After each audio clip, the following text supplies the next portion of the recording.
Hello and welcome to the chemistry class once again. आज हम पढ़ते हैं कार्बोहाइड्रेट्स के बारे में कुछ जानकारियाँ, जिसमें नेमिंग, कार्बोहाइड्रेट्स को किस प्रकार से उनका नाम लिखा जाता है, एरिथ्रो और थ्रियो आइसोमर्स, इन सब बारे में आज हम जानकारी प्राप्त करते हैं। इससे पहले कि कार्बोहाइड्रेट्स के नेमिंग के बारे में हम बात करें, आइए जान लेते हैं कुछ जनरल बातें, कुछ बेसिक इन्फॉर्मेशंस कार्बोहाइड्रेट के बारे में। इनिशियली हमें मालूम है कि इससे पहले वाले वीडियो में या इससे पहले वाले क्लास में हमने देखा था कि कार्बोहाइड्रेट का जनरल फार्मूला CnH2O ये दिया गया था, और जिसमें H और O का रेशियो, हाइड्रोजन और ऑक्सीजन का जो रेशियो है वो 2:1 था, जैसा कि वाटर मॉलिक्यूल में होता है। इस फार्मूले के इसको साबित करता हुआ, इसको सपोर्ट करते हुए बहुत सारे कार्बोहाइड्रेट मॉलिक्यूल्स हैं, जैसे कि ग्लूकोज, जिसमें C6H2O6 यानी C6H12O6 जो है वो उसका फॉर्मूला है, जिसमें हाइड्रोजन और ऑक्सीजन का अनुपात ठीक 2:1 है, वैसा ही जैसा कि वाटर मॉलिक्यूल्स में होता है। सेकेंड एग्जाम्पल जो हम देख रहे हैं स्क्रीन पे, दैट इज़ सुक्रोज। सुक्रोज का फॉर्मूला C12H22O11 है, जिसमें जो H और ऑक्सीजन, हाइड्रोजन और ऑक्सीजन का जो रेशियो है, जो अनुपात है, वो H2:1 है, ठीक वैसा ही जैसा कि वाटर मॉलिक्यूल में है। लेकिन सभी कार्बोहाइड्रेट जो मॉलिक्यूल्स हैं वो CnH2OM वाले फार्मूले को फॉलो नहीं करते, और उसका एक्सेप्शन या अपवाद हम देखते हैं। Some compounds have H and O in the same ratio as CnH2OM, but they are not carbohydrates. तो इस जो फॉर्मूला है उसका अपवाद में सबसे पहला अपवाद ये है कि कुछ यौगिक ऐसे हैं जिसमें हाइड्रोजन और ऑक्सीजन का जो रेशियो है, जो अनुपात है, वो वैसा ही है जैसा कि CnH2O(M) जो फॉर्मूला है उसके अनुसार है, यानी हाइड्रोजन और ऑक्सीजन का जो अनुपात है वो 2:1 है, ठीक वैसा ही जैसा कि वाटर मॉलिक्यूल में। लेकिन फिर भी वो कार्बोहाइड्रेट नहीं है। इसका एग्जांपल हम देख लेते हैं, जैसे कि फॉर्मेल्डिहाइड। फॉर्मेल्डिहाइड में जो कार्बन और हाइड्रोजन का अनुपात है वो H2O यानी वाटर मॉलिक्यूल के समान है। फॉर्मेल्डिहाइड HCHO है, इसमें C double bond O aldehydic functional group है, और हम जानते हैं कि ये एक एल्डिहाइड है, ना कि कार्बोहाइड्रेट, जबकि ये जो फॉर्मूला है वो कार्बोहाइड्रेट के फॉर्मूले के अनुसार है। तो ये कंपाउंड जो जिसका फॉर्मूला ये है, वाटर का रेशियो जो हाइड्रोजन और ऑक्सीजन का होता है फॉर्मेल्डिहाइड में भी वही है, लेकिन ये कार्बोहाइड्रेट नहीं है। तो ये एक उदाहरण है। दूसरा उदाहरण है एसिटिक एसिड का। एसिटिक एसिड देखिए CH3COOH, इसको लिखा जा सकता है C2H2O होल ट्वाइस, और हम जानते हैं कि ये कार्बोक्सिलिक एसिड है, ना कि कार्बोहाइड्रेट।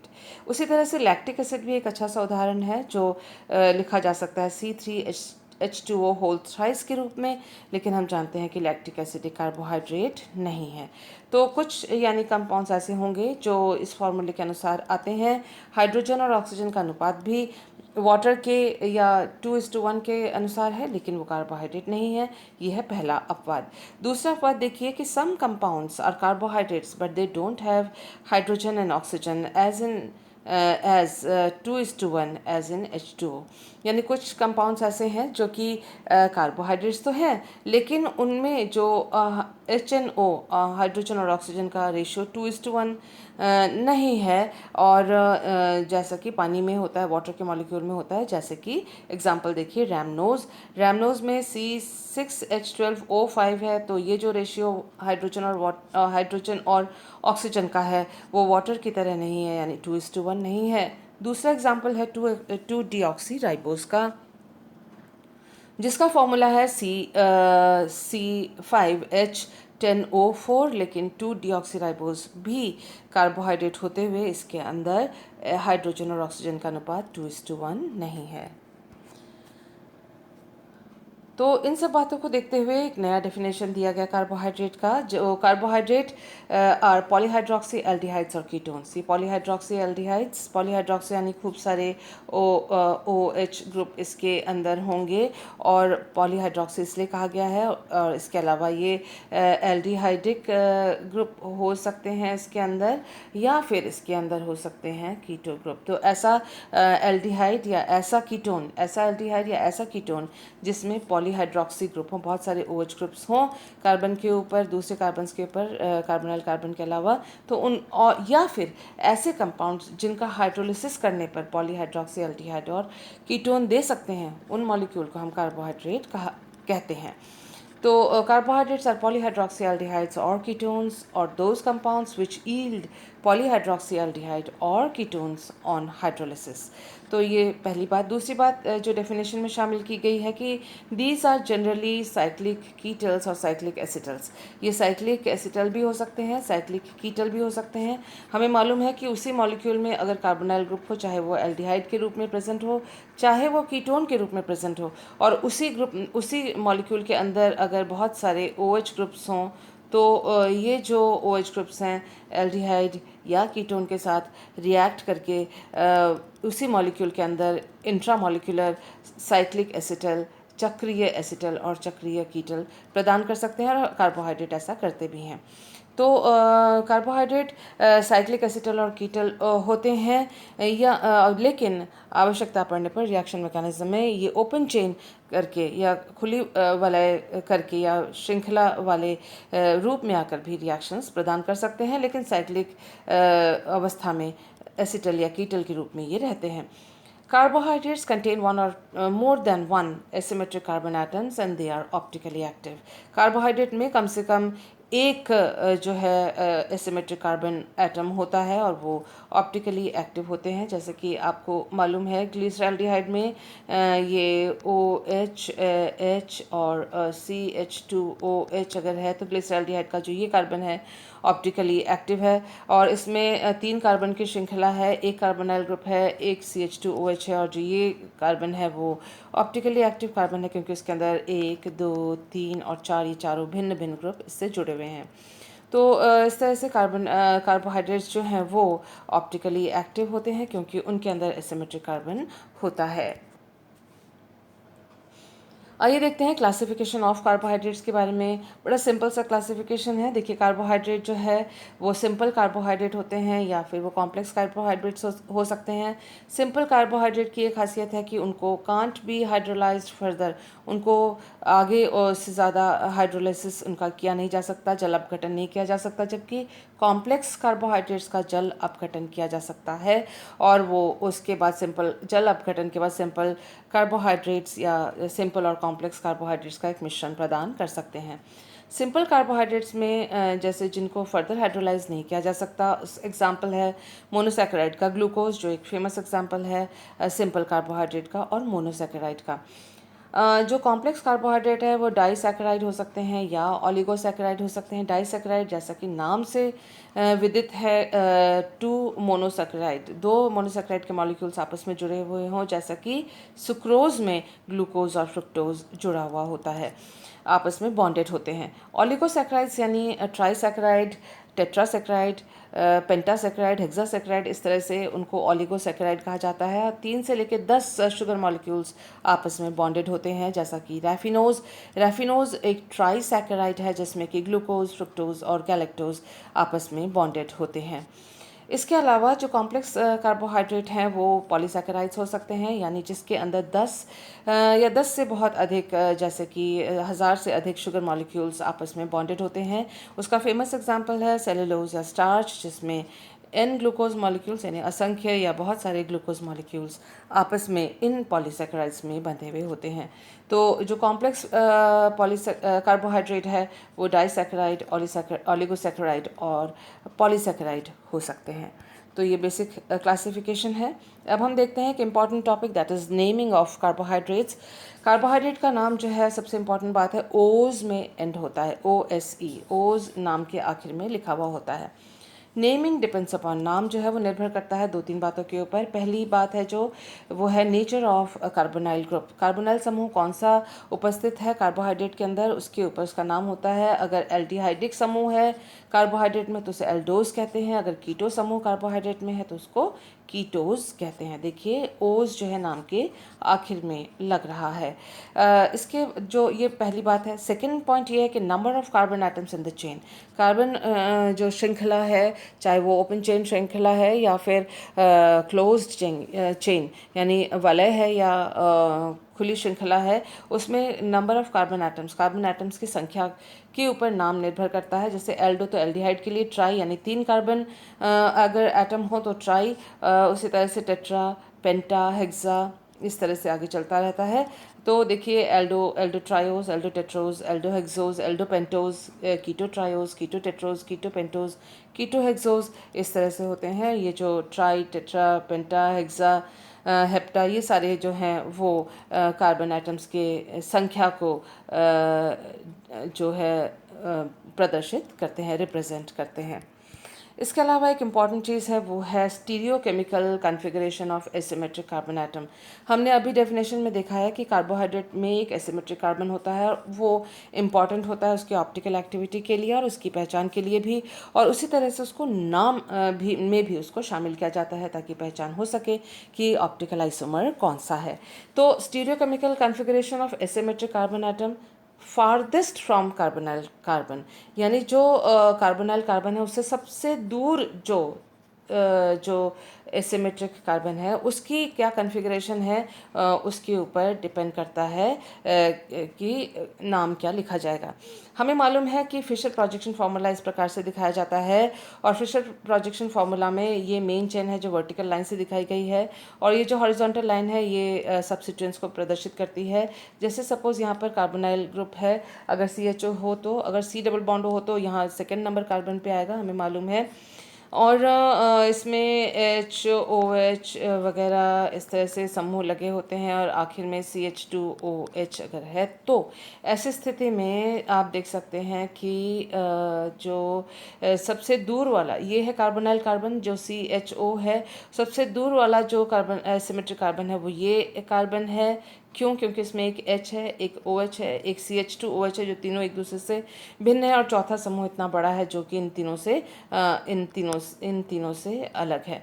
तो इस प्रकार से हम देख सकते हैं कि जो कार्बोनाइल ग्रुप से सबसे दूर जो एसिमेट्रिक कार्बन एटम है उसमें अगर OH जो है वो दाईं ओर है, जैसा कि इसमें राइट हैंड साइड में है फिशर प्रोजेक्शन फार्मूले के, तो हम उसको कहेंगे डी आइसोमर। और अगर वो जो है OH ग्रुप जो है वो लेफ़्ट हैंड साइड में है, यानी फिशर प्रोजेक्शन फार्मूले के लेफ़्ट साइड में, यानी यहाँ OH अगर है, ये सबसे आखिरी CHO कार्बोनाइल समूह से सबसे दूर वाला एसिमेट्रिक कार्बन है, इसमें OH अगर लेफ़्ट हैंड साइड में है तो उसे कहेंगे L आइसोमर। तो D और L इस प्रकार से निर्धारित किया जाता है, फिक्स किया जाता है कार्बोहाइड्रेट के नेमिंग में। If OH is at the right in the Fischer projection formula D isomer, OH is in the left in the Fischer projection formula L isomer. Optical activity is denoted by plus and minus. देखिए D और L से optical activity नहीं, प्रकाशिक जो सक्रियता वो denote नहीं होती है, वो सिर्फ पोजीशन OH ग्रुप की प्रदर्शित करता है, जबकि वो लीवो रोटेटरी होगा या डेक्स्ट्रो रोटेटरी होगा वो प्लस और माइनस से होता है। तो अगर डेक्स्ट्रो रोटेटरी है, दाईं ओर घूर्णन करता है तो प्लस, और लीवो रोटेटरी है यानी जो प्लेन पोलराइज्ड मोनोक्रोमेटिक लाइट को लेफ्ट हैंड साइड में रोटेट करता है कार्बोहाइड्रेट का सॉल्यूशन, तो माइनस या लीवो के द्वारा दर्शाया जाता है।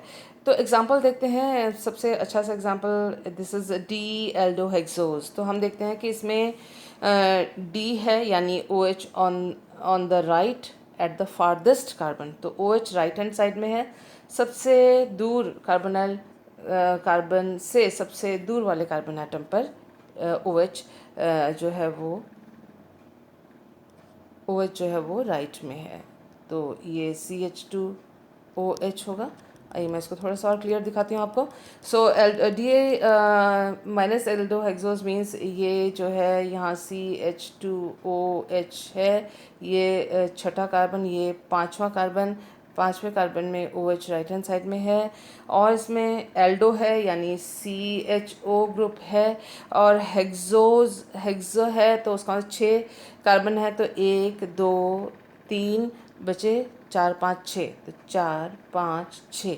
तो इस तरह से ये इसका बेसिक स्ट्रक्चर है जो कि यहाँ से दिखाया जा रहा है। इसके बाद माइनस है तो यानी इसकी ऑप्टिकल एक्टिविटी लीवो रोटेटरी या माइनस होगी। तो इस नाम से हमें ये जानकारियाँ प्राप्त होती हैं। तो मुझे उम्मीद है ये नेमिंग जो है आपको समझ में आ गई होगी। फिर भी अगर कोई प्रॉब्लम है तो आप मुझे व्हाट्सएप नंबर पे कांटेक्ट कर सकते हैं इसको फर्दर समझने के लिए। आप देखते हैं मोनोसैकेराइड का कॉन्फ़िगरेशन जो कि बहुत एग्जामिनेशंस में पूछा जाता है। उसके लिए बैकग्राउंड नॉलेज जो अपने पास होनी चाहिए, मोनोसैकेराइड का अभिविन्यास बैकग्राउंड नॉलेज जो हमारे पास होनी चाहिए वो ये कि ये इक्लिप्स्ड कॉन्फॉर्मेशन है। ये रहा इक्लिप्स कॉन्फॉर्मेशन या ग्रसित संरूपण में सभी जो ग्रुप्स होते हैं कार्बन के ऊपर वो एक दूसरे के पैरेलल होते हैं। देखिए ये कार्बन है, ये कार्बन है, बाकी सारे बॉन्ड्स जो हैं एक दूसरे के समानांतर या पैरेलल हैं और उसको इस प्रकार से दिखाया गया है। देखिए ये सेंट्रल कार्बन है, उसमें 4 ग्रुप्स हैं, 2 आपस में इस तरह से तल से ऊपर उठे हुए, 2 तल से नीचे गए हुए, उसको equivalent, this is equivalent to, ये इक्लिप्स कॉन्फॉर्मेशन है, उसमें एक कार्बन को इस प्रकार से दिखाया गया है और इस एक ही कार्बन को इस प्रकार से जो दिखाया गया उसको फिशर प्रोजेक्शन फॉर्मूले में इस प्रकार से दिखाया जाएगा, जिसमें हॉरिजॉन्टल लाइन जो है ये वाली लाइन जो है तल से नीचे और ये दोनों जो ग्रुप्स हैं वो प्लेन से ऊपर आपकी ओर आते हुए। तो Fischer projection formula was originally for carbohydrates. तो कार्बोहाइड्रेट के लिए फिशर प्रोजेक्शन फार्मूला सबसे पहले दिया गया था। एक तो ये बात हमें जाननी चाहिए। दूसरी बात हमें जो जाननी है वो डायस्टीरियो आइसोमर्स किसे कहते हैं। डायस्टीरियो आइसोमर्स वो प्रकाशिक समावयवी हैं जो एक दूसरे के मिरर इमेज नहीं है, प्रतिबिंब रूप नहीं है। They are not mirror images of each other. Such optical isomers are called as diastereoisomers. इन बातों को ध्यान में रखते हुए आइए देखते हैं इरिथ्रोज और थ्रियोज या इरिथ्रो थ्रियो आइसोमर्स किसे कहते हैं। इरिथ्रो और थ्रियो आइसोमर्स आपस में डायस्टीरियो आइसोमर होते हैं, यानी एक दूसरे के प्रतिबिंब रूप नहीं है लेकिन एक दूसरे के समावयवी हैं, और वो भी कैसे, प्रकाशिक समावयवी, यानी उनका जो मॉलिक्यूलर फॉर्मूला होगा वो सेम होगा, ऑप्टिकल एक्टिविटी डिफरेंट होगी और एक दूसरे के वो प्रतिबिंब रूप नहीं होंगे। If same groups are on the same side in Fischer projection formula, यानी एक ही प्रकार के समूह अगर एक ही दिशा में एक ही साइड में होते हैं तो फिशर प्रोजेक्शन फॉर्मूले के अंदर तो उसे इरिथ्रो आइसोमर कहा जाता है। और अगर same group are on the different side in Fischer projection formula, एक ही प्रकार के समूह विपरीत दिशाओं में होते हैं फिशर प्रोजेक्शन फॉर्मूले को, उसको थ्रियो आइसोमर कहा जाता है। जैसे कि ये वाला एग्जांपल है जिसमें CHO यानी एल्डिहाइड ग्रुप है और CHOH यानी दो ऑप्टिकल एक्टिव एसिमेट्रिक कार्बन है और लास्ट में है CH2OH। कुल मिला के 1 2 3 4 कार्बन एटम वाला ये कार्बोहाइड्रेट है। तो ये रहा, ये डी इरिथ्रोज और डी थ्रियोज है। ये इरिथ्रो आइसोमर है क्योंकि OH दोनों एक ही साइड में है। यहाँ थ्रियो आइसोमर है क्योंकि OH दोनों ऑपोजिट साइड में है। तो यहाँ एक और चीज़ देखिए, डी इसीलिए क्या कहा गया है क्योंकि जो ये कार्बोनाइल ग्रुप से जो सबसे दूर वाला कार्बन एसिमेट्रिक कार्बन है वो ये है, क्योंकि ये भी एसिमेट्रिक है, ये भी एसिमेट्रिक है। जो दूर है सबसे वो ये एसिमेट्रिक कार्बन है कार्बोनाइल ग्रुप से, तो उसमें जो OH है वो राइट हैंड साइड में है फिशर प्रोजेक्शन फॉर्मूले के, तो ये डी आइसोमर है। यहाँ पे भी राइट हैंड साइड में है तो ये डी आइसोमर है। तो ये है इरिथ्रो और ये है थ्रियो। उसी प्रकार से एक चीज़ और देख लीजिए कि total number of optical isomers, इसमें अगर हम दो एसिमेट्रिक कार्बन हैं इस मॉलिक्यूल में, तो कुल ऑप्टिकल आइसोमर प्रकाशिक समावयवों की संख्या क्या होगी, 2 to the power n। और ये n है number of different asymmetric carbons. ये n है कि ऐसे एसिमेट्रिक कार्बन की संख्या जो एक दूसरे से अलग हैं। एक दूसरे से अलग कैसे हैं, क्योंकि देखिए अगर ये वाला एसिमेट्रिक कार्बन लेते हैं उसमें एक है एक है CHO ग्रुप, एक है दूसरा H ग्रुप है और तीसरा OH ग्रुप है, चौथा ये CHOH CH2OH ग्रुप है। जबकि जो सेकेंड एसिमेट्रिक कार्बन है उसमें एक H है, एक OH है और इसमें एक CHO ग्रुप है और चौथा CH2OH ग्रुप है। तो ये इन दोनों जो एसिमेट्रिक कार्बन पे जो समूह हैं वो H और OH के अलावा जो बाकी समूह हैं वो एक दूसरे से अलग हैं, जैसा कि हमने अभी देखा। तो इस पर 2n फार्मूला जो है 2n फार्मूला लगाया जा सकता है, और n है number of asymmetric different asymmetric carbon, तो डिफरेंट तो n की संख्या यहाँ 2 हुई।